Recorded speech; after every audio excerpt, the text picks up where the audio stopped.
Dit is zijn raster. Door een week binnen ze pleest door een lengte van meer dan 2 kilometer. Het is een raster dat eigenlijk groenpredatoren keren moet. Dat is in dit geval vooral de fox. Dat raster komt stroom op te staan en we zetten eigenlijk een gebied met heeg wetter, met een heel soort vogels brieren, zetten we helemaal auw.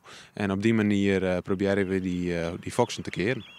Ja, gaat het dan om alleen nog foxen? Nou ja, we proberen eigenlijk alle groenpredatoren te keren, maar we hebben het idee dat het vooral voor de fox goed werkt.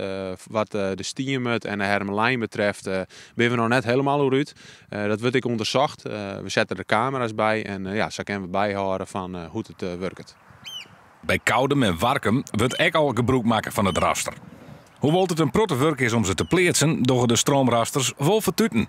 Nou, we zeggen wel dat oude jaren dat binnen de rasters het nestsucces hoger is als erbuiten. En eigenlijk in eind van het seizoen, dan werd de vogels met pieken rondrennen, dan zien we wel dat in die gebieden werd rasten stenen, dat ze daar vooral binnen. Dus ja, dat jouwt dus wel het idee dat het toch wel werkt.